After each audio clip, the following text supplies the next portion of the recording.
So today, the 26th of February, the Central Bank of Nigeria is having its 293rd meeting of the Monetary Policy Committee at the Central Bank headquarters in Abuja. Now, what is the Monetary Policy Committee?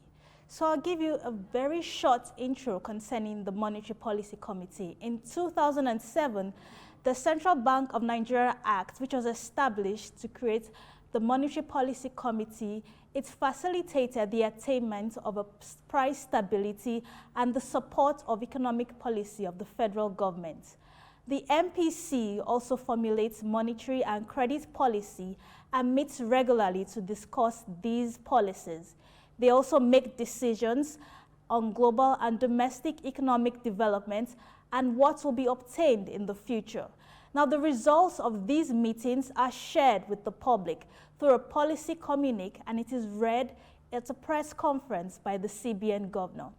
So on today's show, I will be discussing with my guest the likely decisions that the Monetary Policy Committee will make and how it will affect Nigerians. The meeting of the Monetary Policy Committee this morning is Mr. Segun Sopitan. Mr. Segun Sopitan is an economist and the chairman of Accountability, Candor and Transparency Network. He will be joining us online via Zoom. So welcome to the show, Mr. Sopitan. Well, glad to have you on Market Insights this morning. Okay, so we would like to actually share your thoughts and listen to some possible suggestions concerning what will be discussed at the 293rd Monetary Policy Committee meeting taking place at the Central Bank of Nigeria headquarters in Abuja. We all know that currently in Nigeria right now, inflation is really high. It's currently at 29%. It's over 29%. Right now, and we also know that past Central Bank of Nigeria governors, they've also attempted to tackle this, but in the past years, like when Governor Chukwuma Soludo was the governor of Central Bank of Nigeria, inflation was not this high, and successive governors that took over from him, it wasn't this high. But currently, with the current CBN governor, Mr. Yemi Cardoso, the current inflation rate is very high.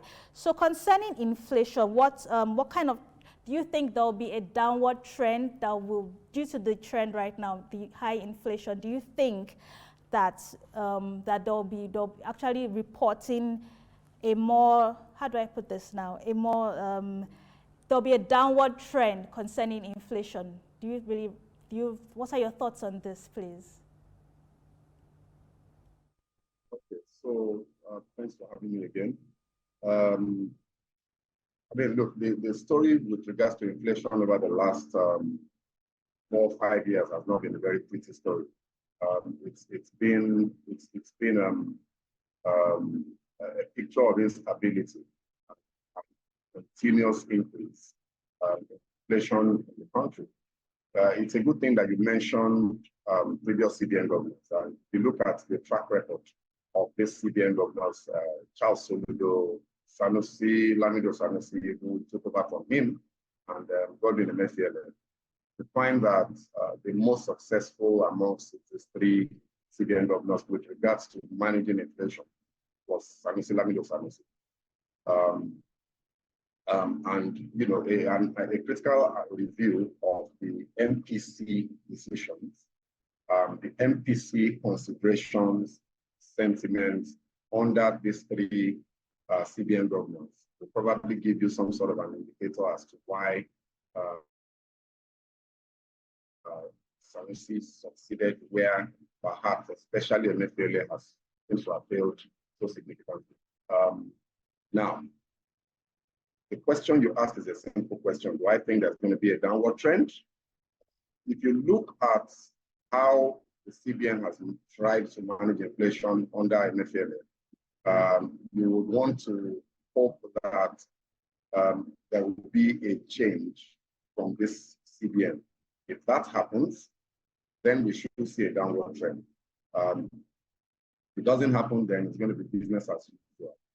And it's important to point out that the factors that are driving inflation are beyond the exclusive purview of the Monetary Policy Committee and the Central Bank.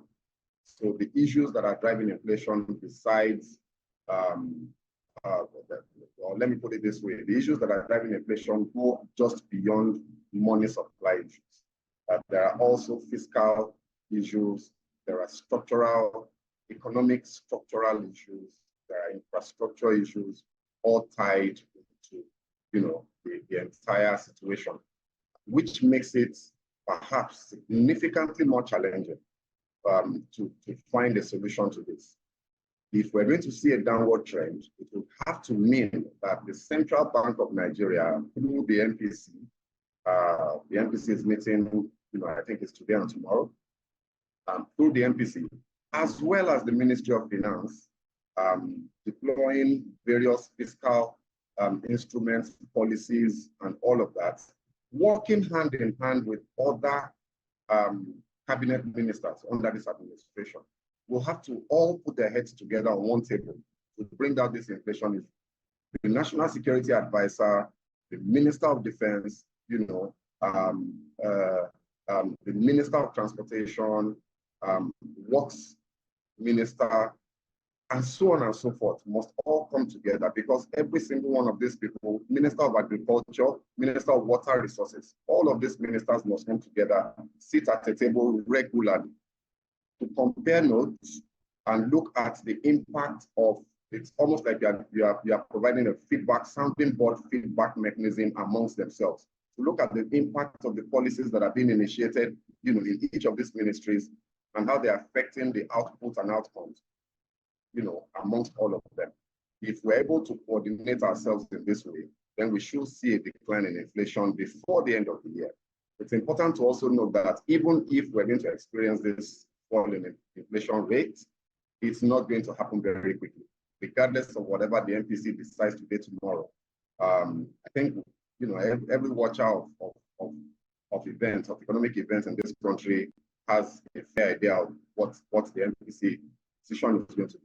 But regardless of whatever that decision will be, we will not expect to see an immediate impact and an immediate decline in inflation rate. However, by the time the next MPC meeting happens, we still don't know when that will be. We don't know what frequency the CBN governor will adopt. But by the time the next MPC committee meeting happens, hopefully we should have begun to see at least, if not a decline, a slowing down, a significant slowing down in the rate of increase of inflation rate. So there's a lot of ifs. The question you ask doesn't have a straightforward answer. There's a lot of ifs with regards to what the actions will be from the different responsible government officials managing our economy. Okay. Yes, Mr. Sopitan, I understand what you have just said concerning whether it might be likely that we might have, because like I mentioned earlier on, during the last CBN governor's tenure, Mr. Godwin Emefiele, his inflation during that period was an upward trend.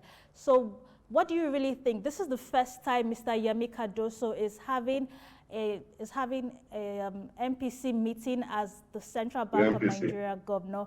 So what do you really think concerning inflation? What do you recommend will be his decision? Yes, we know that inflation is quite high right now, but what do you actually recommend if you were actually part of that meeting? Okay. So one of the things that you will find is that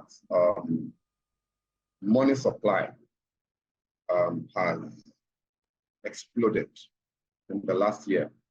Under the administration of Godwin Emefiele, there was this, there's this trending news regarding Ways and Means accounts. So the government borrowed, I try to watch my words, but I can't find any word better than recklessly. The government borrowed recklessly from the central bank. Now, these were not loans.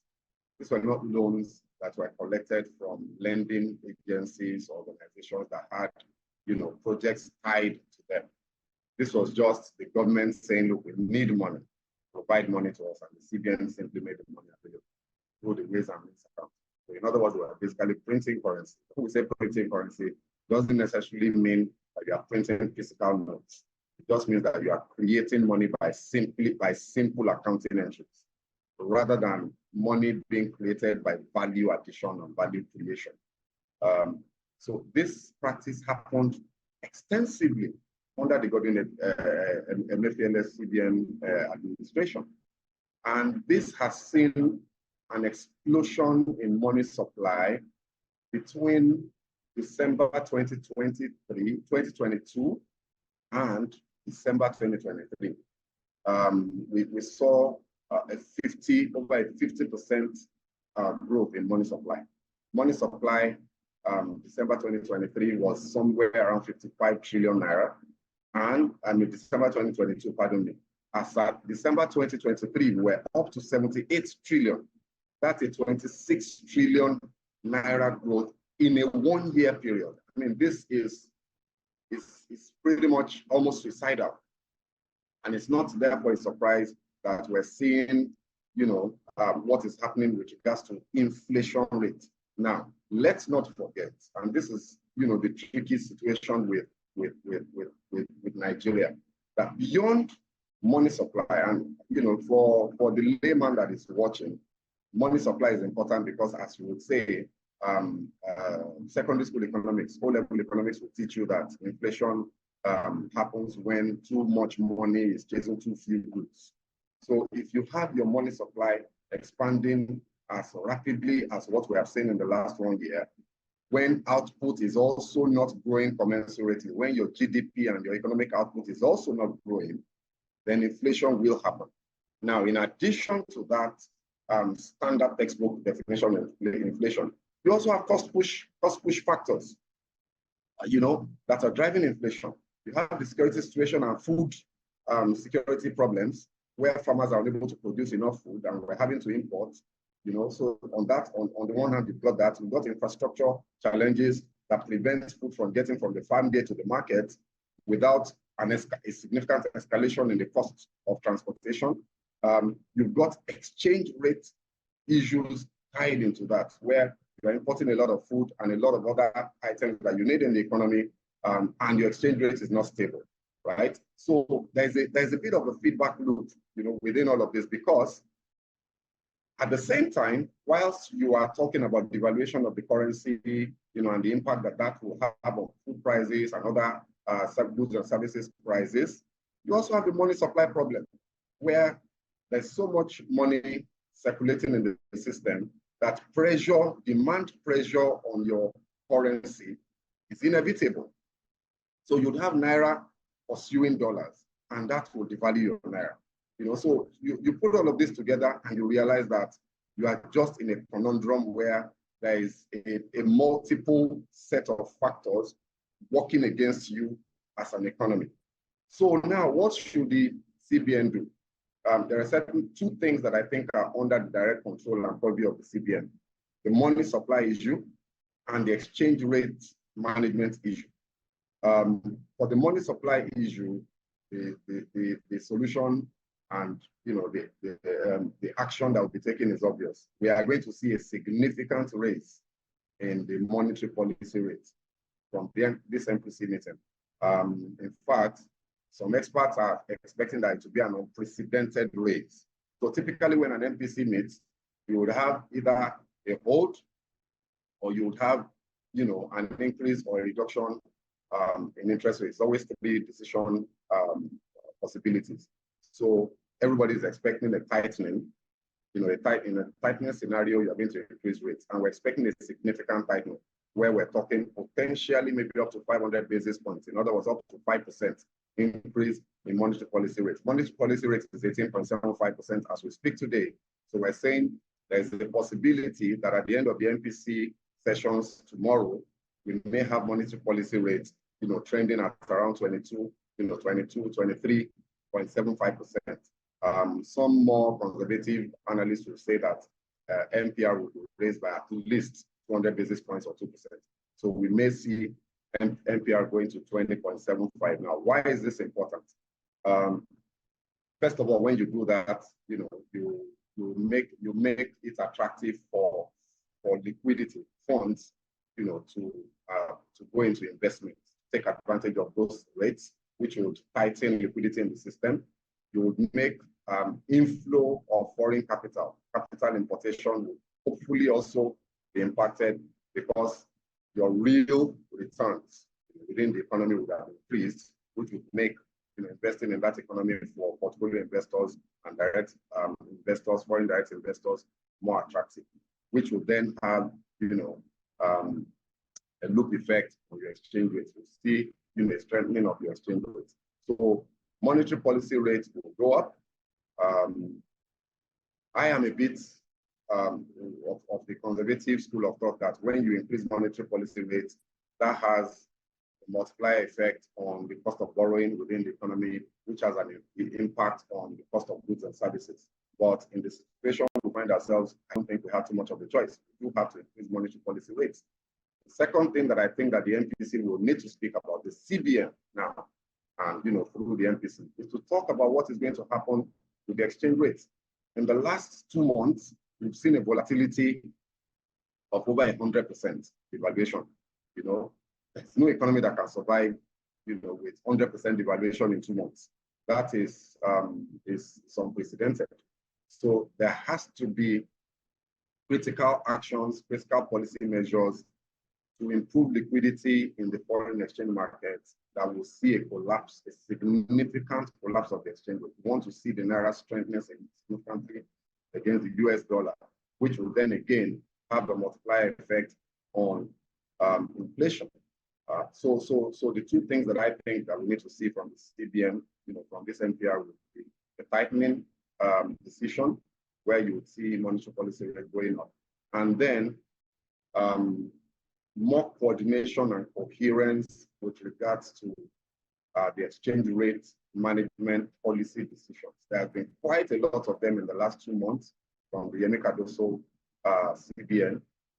We need to see more, but more importantly, we need to see more coordination in how these policies are being rolled out. We need to see that there has to be some sort of a targeting framework where we're saying, this is where we're going. This is how we're going to get there in terms of policies. And this is when we expect to get there. It may not be as simple as what I've just said, but there has to be a framework. At the moment, there is no clear framework to tell the market what the CBN is trying to achieve. So that I hope that the Monetary Policy Committee will discuss this and come out with clear communication, to the markets with regards to next couple of months, what direction we expect policies to move towards. Thank you for that, Mr. Sopitan. Yes, I understand. Thank you for sharing your thoughts and your recommendations if you were part of that meeting. But there was something specifically that you said. You mentioned that you would like to see the Naira improve. Currently, the Naira is buying the dollar at, it's almost at the parallel market, the unofficial market is over 1,800 Naira to $1. So that's quite high. So I just want to take you back a bit because you talked about the foreign exchange. During Charles Soludo's era as CBN governor, we were buying the dollar. We're buying the dollar at 147 Naira to $1. And during Lamido Sanusi's era, we were buying the dollar at 157 Naira. And during Godwin Emefiele's tenure, we were buying the dollar at 357 Naira to $1. So there's been an upward trend over the years, actually. So considering the high foreign exchange rates, what do you think will be the decision of the MPC? Yes, I know you talked about that earlier on, but we know that this trend has been increasing over and over, and it doesn't seem to be slowing down. The CBN has their own official rate, but in the parallel market, the rate is approaching 2,000 Naira, and at the moment it's not slowing down. It's affecting everything in the economy. So what do you think will be the decision? What do you suggest the MPC should take considering this high foreign exchange rates that we are currently experiencing?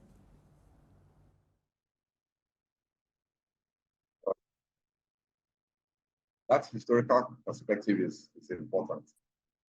So again, thanks for that. So you had a situation where over from 2003 thereabouts, 2015, exchange rate, Naira devalued against the dollar about 150 to 200%. So official exchange rates, like you said, under Soludo, I think was hovering somewhere around 100 Naira to the dollar. By the time MFCLA was leaving office, official exchange rate was 460, 461, thereabouts. So that's roughly about a 300% valuation. But that's over 15-year period, if my math is not failing me, right? But that's almost a 20-year period, 300%. Now, between when Godwin Emefiele left office last year and now, so let's say June, July, when Yemi Cardoso became CBN governor, between that time and now, we've had a further 200%, almost 300% valuation. So official rates from 461, now 1,500, 1,600 on the FMDQ platform as at Friday, close of business on Friday, 1,600. So you can calculate the number of, for that's 400%, the number of 400 you can get out of 1,600. That's 400% devaluation in a 6-7 month period. So this is a problem. It's a problem that has to be addressed. Now, why has this happened? The managed float is the floating of the exchange rate, basically, the floating of a pricing mechanism. Is that a good policy? Well, it's debatable. It's always not a bad idea to have market forces determine the prices of goods and services within an economy.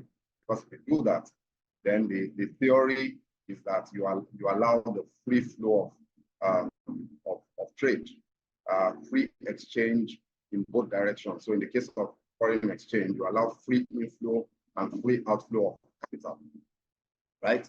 So now, the challenge is that we have floated our currency. We do not have the capacity to improve liquidity within the system that will provide the stability required to run an economy. So as we floated the exchange rate pricing mechanism, the currency has devalued. Our Naira has devalued significantly, progressively, and very quickly against the US dollar. So I would say the recommendation I would put forward, I doubt that this will be done, but I would say that the managed float policy needs to be reviewed. I am not saying it should be reversed, because I don't think it's a bad policy, but it has to be reviewed, it has to be revised to take in the impact of that policy, the impact that that policy has had on the economy, the outcomes, that we have seen from the implementation of this policy. Policy making is all about, looking at a problem, developing a policy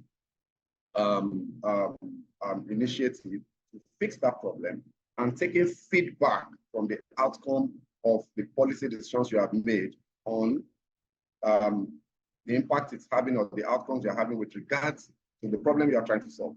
Now, this is the feedback stage we're at now. There has to be a feedback loop mechanism where the CBN is looking at what is happening as a result of the policy it has initiated and making adjustments to that policy to take into consideration to fix the problems that have been created as a result of that policy.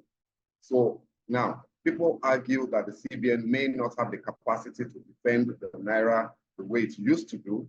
And, I may agree with that, but we have to find a creative way to do this. The idea of trying to force the official market to catch up with the parallel market in terms of the price windows that are happening there is not a very good idea.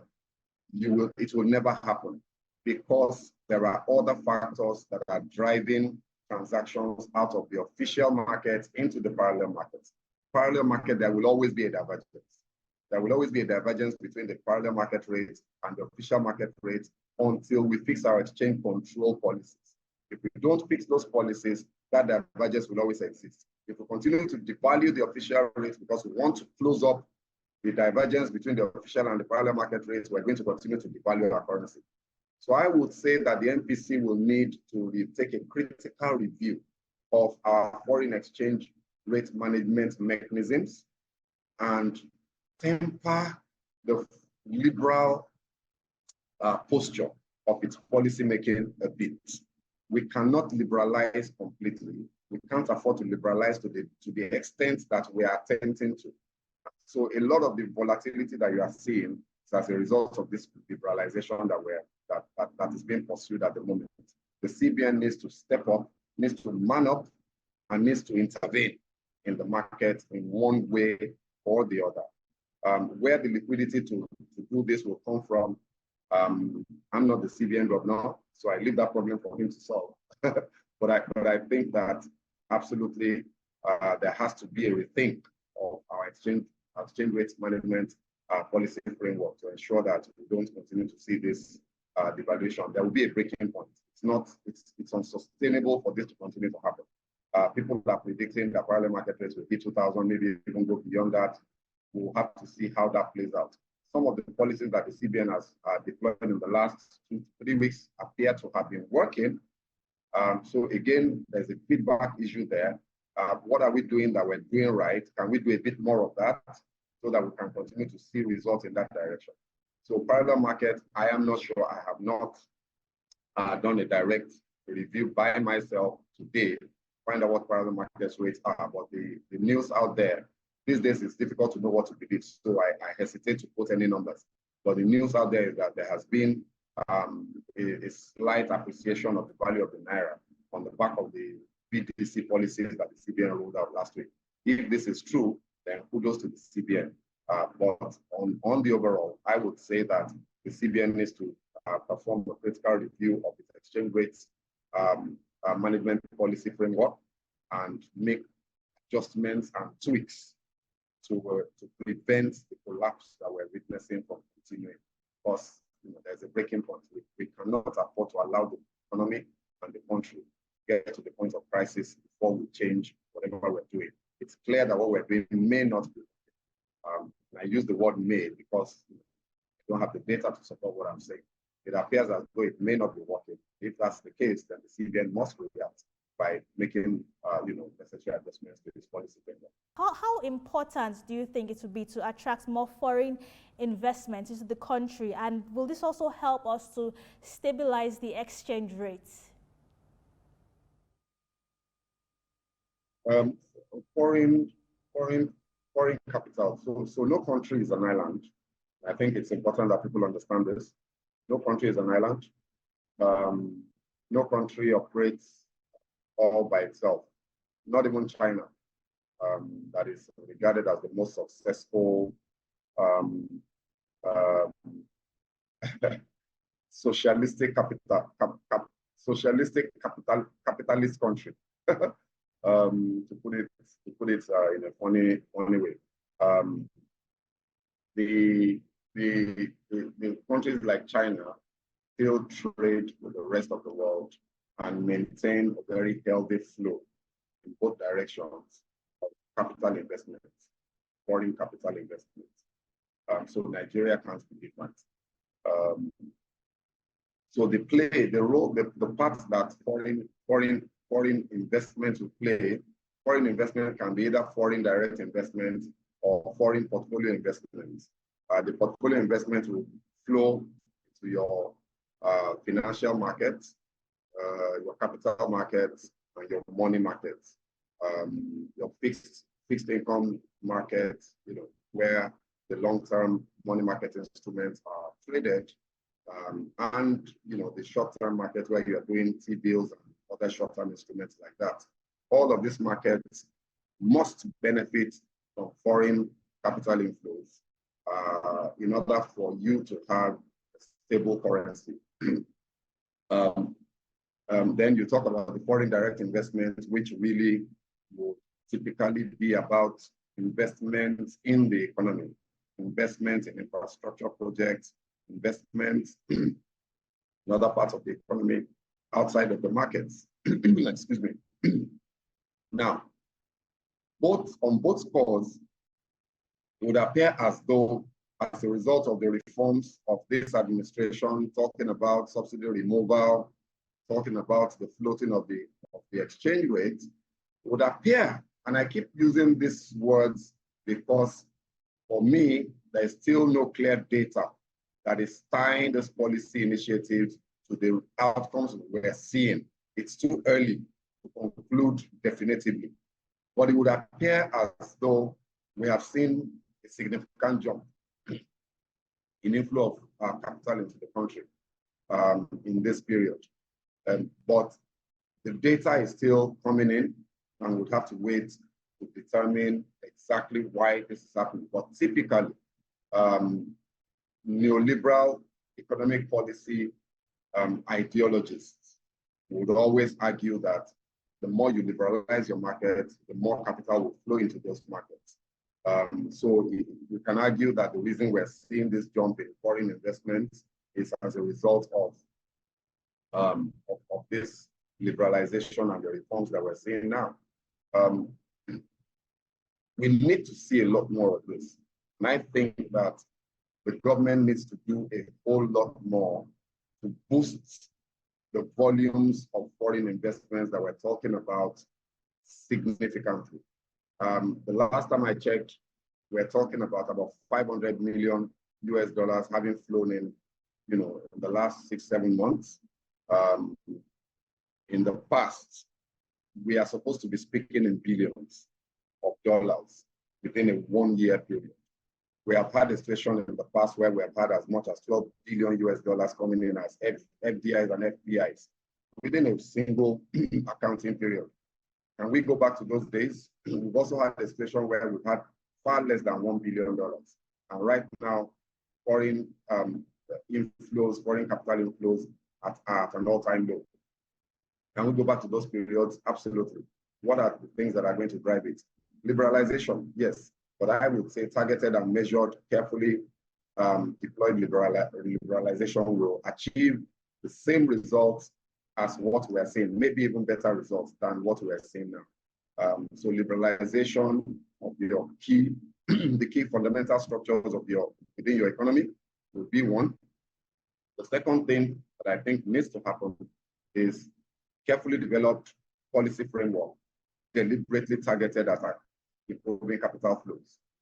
Our capital importation regulations need to be reviewed, right? Exchange control regulations need to be reviewed, right? We need to make it easy for capital to leave the country so that capital can come in. So it sounds counterintuitive, but that's the way it works. If capital can flow out of your economy freely and easily, then holders of that capital will have the confidence to bring their monies in, knowing that when they have achieved the objectives that they set before themselves when they brought the monies in, they can take their monies back out. Unfortunately, this is not the case at the moment. It's not very easy to repatriate your profits out of this country. The documentation requirements are very stringent. Fiscal policies regarding those things are perhaps not as friendly as they could be. So all of these things need to be reviewed to ensure that we can see more foreign capital coming into it. If that happens, then we can see a significant improvement in the liquidity situation with our foreign exchange markets and it's the attendant impact that will have on our exchange rates. So again, as the MPC is meeting, this is something that I think, however, is outside of the purview of the MPC. These are policy issues that the CBN itself, the CBN governor, and the relevant departments within the CBN will have to take on board, working with the Ministry of Finance in particular, talking about the fiscal side. Yes, so I think that's where we are now with regards to foreign capital, FDI, whether you're talking about FDIs or FPIs. We need to do a whole lot more to significantly boost the volumes that we're seeing in that regard at the moment. I always like to say that when you talk about liquidity in your foreign exchange markets, there are several sources of liquidity. The mistake that we sometimes make when we talk about this issue is to think that exports is the source of, is supposed to be the predominant source of foreign exchange revenues of foreign exchange inflows to your market. Yes, export is supposed to be a major one, and all countries that have stable currency management, foreign exchange rate management framework are very strong exporters. However, it is not the only one. So you have foreign capital. Yes, okay, yes, I understand what you're saying concerning how we need to actually, there should be more liberalization in the market, and we need to actually carefully look at this policy framework to ensure that we can actually, there can be a balance. So there should actually be, your thoughts, please. There should actually, the MPC needs to strike a balance between controlling inflation and also ensuring that there is that they don't stifle the economy, or should I say stifle the current economy, so that there'll be economic growth, actually. That's what you're actually trying to say, in other words, if Mr. Sopitan? Yeah, so it's this point you make, I made it earlier. The challenge that you always have with trying to use the instruments of the NPR to manage inflation is that it has a counter effect. The counter effect is that when you increase your NPR, borrowing rates will go up. Borrowing rates go up, credits will shrink within the economy. People will borrow less because it will be too expensive. You know, for the average manufacturer, their profit margins are probably not quite as hefty and healthy as they ordinarily should be as a result of other factors, other cost of business, cost of doing business, problems, challenges that we have in the country. So if you increase NPR, you increase cost of finance, cost of borrowing, you look at the breakdown of the profit and loss statement of most manufacturing firms, you find that cost of capital is a significant component, sometimes as high as 20 to 30% of their total cost structure. Power will be another significant one. The cost of labor and employment will be another one. So if you increase interest rates significantly enough, and this will have a tempering effect on production, on productivity, on manufacturing. Prices of goods and services will go up, which will affect consumption. Consumption reduces as a result of this. When consumption reduces, there will be an accumulation of inventories. When inventories increase, investments will reduce. And all of this could trigger, a feedback effect where you may distort or temper growth within the economy. You may actually push growth downwards within the economy. So you're absolutely right. There's always a need to strike a balance between wanting to control inflation by hiking interest rates, but also not stifling growth and stifling production and productivity within the economy by raising the interest rates too high. And this is the challenge that the MPC will be trying to tackle. That's why the MPC meetings are always very rigorous. It takes a lot of time. There's a lot of factors to consider. There's a lot of sentiment to review. There's a lot of data to pour through before these decisions are made. I wish them luck. I don't envy them, because really it's almost like being caught between a rock and a hard place. Yes, you must increase interest rates, but by how much? If you don't increase interest rates at all, inflation will continue to develop.